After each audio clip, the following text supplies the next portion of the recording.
Good morning, good afternoon, everybody. This is Lorraine Alternative Homesteading, bringing you another evidentiary video. Yes, folks, I'm sure you remember that about a month and a half ago, I had the plumber here because suddenly I had no hot water. I had no hot water from May 22nd or 24th until the day the plumber was here. I spent close to $600 between having the plumber here and purchasing the new elements. One element was installed because the other element was in perfect condition. It was copper. It was copper in appearance.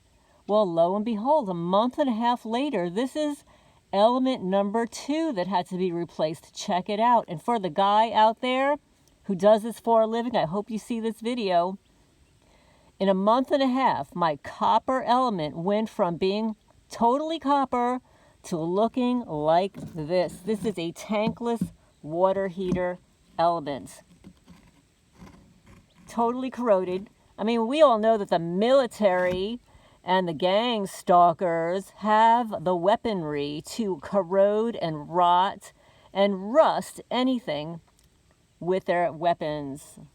So this is what it looks like. There was a lot of sediment. We had to flush out the unit. But look at this. Cracked open in a month and a half. It went from being copper. Oh, look at that lovely color. It went from being copper to looking like this. And then the element at the top completely cracked off. I asked him, I said, well, why didn't we replace them both at the same time? Save me some money and time. He said, well, there was nothing wrong with the elements. Why replace an element, and have to pay that money when there was nothing wrong with it? I said, well, this is very unusual that after a month and a half it could go from looking like brand new to looking like this. And it could have something to do with my water. Do you think my water is corroding the elements here? Do you think they're using something in my water to poison the water? Inquiring minds like to know. Look at this heating element. Mind you, I'm only living here just over 4 years. This is a brand new house. It was built by the Amish. And even though the water heater, the tankless water heater by Rheem, R-H-E-E-M, was installed and likely, installed 6 months or 9 months prior, it was not usable. It was not running. It was not running water through it.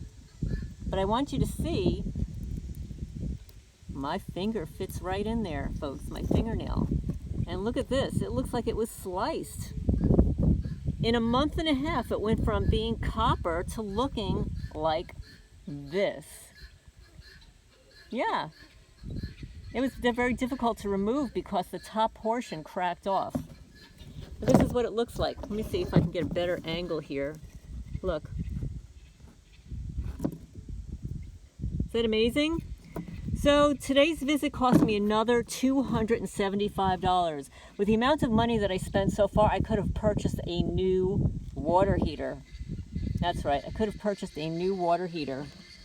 But this is what it looks like, folks. This is just an evidentiary video.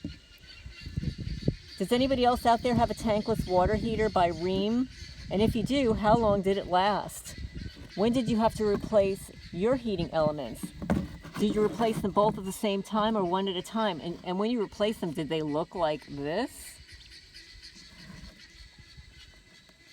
So anyway, this is Lorraine Alternative Homesteading. I've got another 2 great videos coming up for you. One is going to be about karma, and one will be about empaths, because a lot of people use that terminology, but people don't really know what an empath is. Okay, and I'll tell you about my experience as being an empath and my joining an empath group back in 2007. So, but anyway, please hit the thumbs up. I hope everybody's doing well today. Tell me your stories about your water heater. I want to hear your water heater stories. Did you have a tankless? Did you have a water heater? Oh, and let me tell you, in Manalapan, New Jersey, 52 Sutton Drive, where I lived in the same house for 30 years as original owner, I had a water heater. And none of my neighbors had to replace their water heater as much as I did. I had to replace my water heater 4 times. It was the 4th water heater. And my neighbors only had to replace theirs once. So this is what happens when you're a targeted person. And guess when one of my water heaters suddenly burst? Yeah, during Hurricane Sandy. So I had water all over the place, and then we had a blizzard the next day. Yeah, it was so much fun, folks. It was just a barrel of laughs. That's what happens when you're a targeted person. They love their stupid pet tricks. Yeah, the stupid pet tricks, stupid perp tricks. But now we know who's involved, thanks to Dr. Eric Karlstrom. What did he say? Between 2015 and 2022, they had the most demonic group of military targeting us. And I can attest to the fact that 2015, 16, 17 till now has been a nightmare. Absolute nightmare. And thank you, taxpayers. Wake up, folks. Wake up. Your tax dollars are going to murder, torture, asset strip American citizens, ruin their pets, poison their pets and animals and farm animals, and all of these unusual happenings that are happening on your homestead, on your farm, all you homesteaders and preppers out there. It's not just happening. You're being targeted too. You just don't realize it yet. Wake up, people. Just wake it up. And the reason you're not being targeted the way I am is because you're not a single person. You've got a wife, a husband, you've got a lot more gun experience than I do, and you've got a lot of kids. Some of you guys have tons of kids, so you've got somebody always on your property looking out for you. I don't have, my daughter is an adult. She's running her own life. But that's the only reason why you are not targeted the way I am. And of course, I probably pissed off a lot more people than you did in my lifetime, having been in the legal system with my ex-husband, a stalker, and a bunch of criminal lawyers who literally should be in prison. But anyway, on that lovely note, let's go see if we can find some birdies on a happy note to show you something cute. Let's go see. Okay, let's go see what's going on here. Okay, so this is Chirp. Chirp, you want to say hi? Say hi. Camille? Camille, you want to say hi? So they're like, nah, we just want to be left alone. Hi, this is one of the baby chicks who's getting pretty big.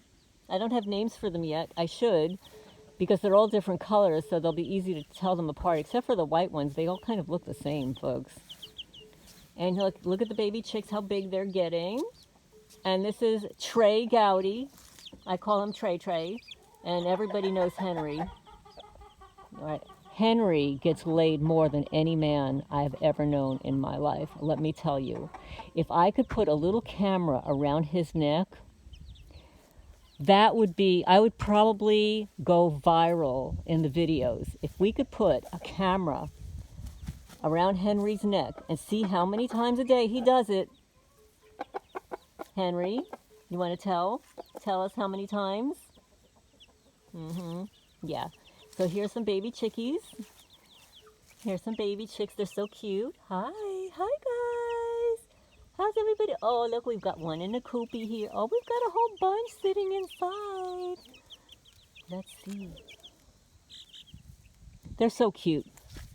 It's actually a little cool out here for them, and they like to be kept warm, and they don't have a mommy. They don't have a mommy to sit under and like, oh, look at her. She just pushed them out. She's such a bully. You're such a bully. They were so having fun up there. You just pushed them out. Yeah. So there they go, folks. But I hope everybody's doing well. So I'll leave on that happy note. Which, oh, wait, check this out. Here she is again. This is the mommy and her her baby guineas. She won't let me near them. She chases after me. But let's see. Hi girl. Hi. Look at the babies. Oh, they're so cute. They look just like you. They look just like you. Yeah, let me see if we can zoom in on these babies. This is what a Guinea Keet looks like. They have a long neck. Their feathers are very flat. Look how cute they're very cute. There they are. Well, anyway, I'm going to sign off, get some other stuff done, have another cup of coffee because I really need it, and I will talk to you soon.